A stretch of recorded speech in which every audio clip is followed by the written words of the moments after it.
केस गळणं खरं तर स्त्रियांची एक कॉमन समस्या आहे। जेवढे केस गळायला लागतात तेवढं टेन्शन आणखी वाढत जातं। मात्र टेन्शन घ्यायची गरज नाही, कारण जर केसांची योग्य काळजी घेतली तर हा हेअरफॉल थांबू शकतो। आणि केसांची काळजी नेमकी कशी घ्यायची याबाबत सांगतात doctor Gauri Chavan.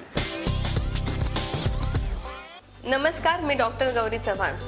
Doctor Gauri's ever young clinic मध्ये तुमचं स्वागत आहे। केसांचा आणि सौंदर्याचा अगदी जवळचा संबंध आहे। छान लॉंग शायनी हेअर असावे हे कुणाचं स्वप्न नसतं, अर्थातच प्रत्येकाचं असतं। आपण केस विंचरताना किंवा केस धुताना आपल्याला केस गळताना दिसतात आणि आपल्याला प्रश्न पडतो की हे नॉर्मल आहे का। तर दिवसाला 50 ते 100 केस गळणं हे अगदी नॉर्मल आहे। पण जर त्याहून अधिक केस गळत असतील, केस विंचरताना अगदी केसांचा सडा पडत असेल किंवा नुसता केसांमधून हात फिरवलात तरी हातांमध्ये केसांचा गुच्छ येत असेल, तर कदाचित तुम्हाला हेअरफॉल ही समस्या असू शकते। आणि म्हणूनच आज आपण हेअरफॉल या समस्येची कारणं आणि त्यावरचे विविध उपाय यांबद्दल बोलणार आहोत। हेअरफॉलची अनेक कारणं आहेत। आजच्या काळात सगळ्यात महत्त्वाचं कारण म्हणजे stress, any kind of stress, physical stress किंवा मेंटल स्ट्रेस। द ॲक्सिडेंट किंवा एखाद्या मोठ्या आजारपणातून तुम्ही उठला, जसं की टायफॉइड, तर त्यानंतर तुम्हाला केस गळताना आढळून येतात। जनरली 2 ते 3 महिन्यानंतर हे केस गळण्याचं प्रमाण लक्षात येतं आपल्या, कारण केसांची फेज 3 प्रकारे असते। एक म्हणजे ग्रोथ फेज, एक रेस्टिंग फेज आणि एक शेडिंग फेज। पण अशा सडन स्ट्रेसच्या काळामध्ये केस बऱ्याच प्रमाणात डायरेक्ट शेडिंग फेज मध्ये जातात आणि आपल्याला केस गळण्याचं प्रमाण वाढलेलं दिसून येतं। तसंच पोस्ट प्रेग्नन्सी हेअरफॉल मध्ये सुद्धा दिसून येतं, कारण डिलिव्हरी होणं हा स्त्रीसाठी एक फिजिकली आणि मेंटली स्ट्रेसफुल इव्हेंट असतो। त्याच्यामुळे 2 ते 3 महिन्यानंतर खूप प्रमाणात केस गळताना आढळून येतात। अशा प्रकारच्या केस गळण्याला टिलोजन एफिवियम म्हणतात। ह्याच्यामध्ये ट्रीटमेंटमध्ये सगळ्यात महत्त्वाचं असतं ते पेशंटला ॲश्युरन्स देणं की हे तात्पुरतं केस गळण्याचं आहे, हे हळूहळू कमी होईल। जसं आपली बॉडी रिकव्हरी व्हायला चालू होते तसं केस गळणं आपोआप कमी होतं। त्यानंतर येतो तो मेंटल स्ट्रेस। आजच्या ह्या मानसिक तणावपूर्ण काळामध्ये स्ट्रेस कुणाला नाहीये, सर्वांनाच आहे। पण हा स्ट्रेस कमी करण्यासाठी मेडिटेशन किंवा योगा, रिलॅक्सेशन यासारखे प्रकार तुम्ही करू शकता, किंवा ज्यामध्ये तुम्हाला आनंद वाटतो असे वेगवेगळे छंद जोपासू शकता। तसंच रोज 6 ते 8 तास संपूर्ण झोप घेऊ शकता की ज्याच्यामुळे तुमचं स्ट्रेस मेंटेन राहील।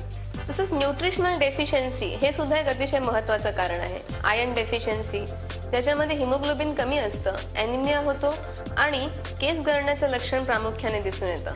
तसंच विटॅमिन डेफिशियन्सी, विटॅमिन बी मध्ये बायोटिन हे केसांसाठी एक अतिशय आवश्यक असं विटॅमिन आहे आणि जे कमी असेल तर केस गळणं नक्कीच वाढतं। तसंच प्रोटीन डेफिशियन्सी, खरं तर आपल्याला गरज आहे प्रोटीनयुक्त आहार घेण्याची, कारण आपले केस हे कॅरोटीन नावाच्या प्रोटीनने तयार झालेले आहेत। मग प्रोटीनयुक्त आहारामध्ये तुम्ही मोड आलेली कडधान्य, हिरव्या पालेभाज्या, तसंच मासे, अंडी या सगळ्या प्रकारच्या आहाराचा समावेश करणं आवश्यक आहे। एवढंच नव्हे तर विटॅमिन सी युक्त फळं, लिंबू, संत्री, मोसंबी यांचा सुद्धा आपल्या आहारामध्ये समावेश करा, कारण विटॅमिन सी मुळे आयर्नचं सुद्धा ॲब्झॉर्प्शन चांगलं होतं।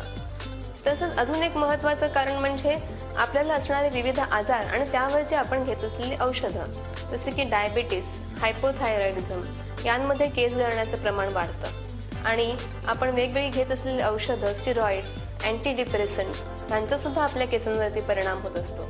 अशा वेळेस आपण डॉक्टरी सल्ल्याने आपले आजार कंट्रोलमध्ये ठेवणं खूप आवश्यक आहे। तसंच ओव्हर हेअरस्टायलिंग हे सुद्धा एक महत्त्वाचं कारण आहे।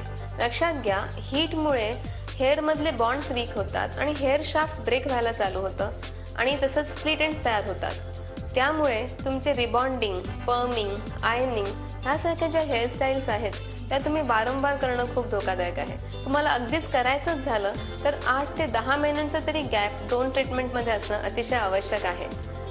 एजिंग हेही एक महत्त्वाचं कारण आहे। एजिंग कुणाला चुकलं आहे?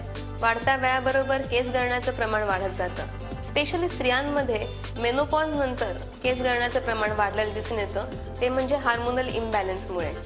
त्यानंतर केसांच्या विविध आजारांमुळे सुद्धा केस गळण्याचं प्रमाण वाढतं, जसे की ॲलोपेशिया एरियाटा ह्या आजारामध्ये शरीराच्या कुठल्याही भागावरचे केस एकाच वेळेस गळून जातात आणि बिना केसांचा एक पॅच शरीरावरती निर्माण होतो। तसंच ट्रॅक्शन एलोपेशिया ह्याच्यामध्ये केस घट्ट बांधल्यामुळे हेअरलाईन मागे मागे जात जाते आणि केस गळायला लागतात। अनुवंशिकता हेही एक महत्त्वाचं कारण असतं। आईच्या घरातून किंवा वडिलांच्या घरातून अनुवंशिकतेने जर बाळनेसचं प्रमाण असेल तर कमी वयात सुद्धा केस गळण्याचं प्रमाण आपल्याला आढळून येतं. हल्ली तर 20 ते 30 वर्ष वयाच्या लोकांमध्ये सुद्धा आपल्याला बाल्डनेसचं प्रमाण आढळून येतं. यालाच म्हणतात अँड्रोजेनिक ॲलोपेशिया. फिमेल पॅटर्न बाल्डनेस किंवा मेल पॅटर्न बाल्डनेस असं याला म्हणतात. त्याच्यामध्ये हेअरलाईन मागे मागे जाते, टाळूवरचा किंवा टेम्पोरल लोब्सवरचा केसांचा भाग कमी कमी होत जातो.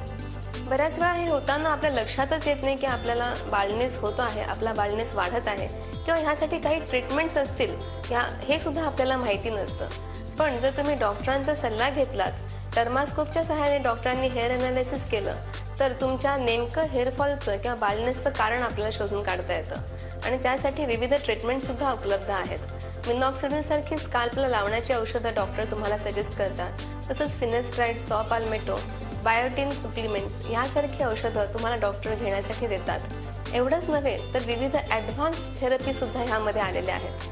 Stem cell therapy, platelet rich plasma therapy यासारख्या थेरपीजमुळे हेअरफॉल तर थांबतोच, केस थिक सुद्धा होतात आणि तुमचे गेलेले केस सुद्धा पुन्हा रिवाईव्ह करता येतात. ह्या थेरपीजचा सुद्धा तुम्ही फायदा घेऊ शकता. आपल्या येणाऱ्या विविध भागांमध्ये आपण ह्या सुद्धा थेरपीजची माहिती करून घेणार आहोत. तत्पूर्वी केसांची काळजी कशी घ्यावी हे आपण माहिती करून घेऊया. तेल लावताना सुद्धा तेल हलकं गरम करून हलक्या हाताने केसांना मसाज करा. आंघोळीपूर्वी 1 तास तेल लावलं तरी ते ठीक आहे. तसंच केस धुताना माइल्ड शॅम्पूचा वापर करा. जास्त गरम पाण्याने केस धुवू नका, तर कोमट पाण्याने केस धुवा. कंडिशनर्सचा वापर करा. तसंच केस नॅचरली सुकून द्या. वारंवार ब्लो ड्रायचा वापर केस सुकवण्यासाठी करू नका. अगदी ब्लो ड्राय वापरायचाच झाला तर कोल्ड ब्लो ड्राय वापरा. केस विंचरताना ओलसर असताना विंचरू नका आणि विंचरताना लांब दाताच्या कंगव्याचा वापर केला तर जास्त चांगला आहे. एवढंच नव्हे तर तुम्ही केसांसाठी कोणते क्लिप्स किंवा कोणते रबर बँड्स वापरतायत याबद्दल सुद्धा तुम्ही दक्ष राहणं गरजेचं आहे. बऱ्याच वेळा इलॅस्टिक रबर बँड्समध्ये केस गुंतून केस गळण्याचं प्रमाण जास्त वाढतं. तसंच तुम्ही बाहेर जाताना प्रवासामध्ये केस मोकळे ठेवणं योग्य नाही, तर केस बांधलेले पाहिजेत. जर तुम्ही स्कूटी किंवा बाईकवरून जात असाल तर एक्स्ट्रा केसांवरती स्कार्फचं आवरण केलं पाहिजे, ज्याच्यामुळे उन्हापासून आणि धुळीपासून केसांचं चांगलं रक्षण होईल. मला वाटतं तुम्ही एवढी जरी केसांची काळजी घेतली तरी नक्कीच तुमच्या केसांचं गळणं तुम्ही कमी करू शकता. झी 24 तास रहा एक पाऊल पुढे.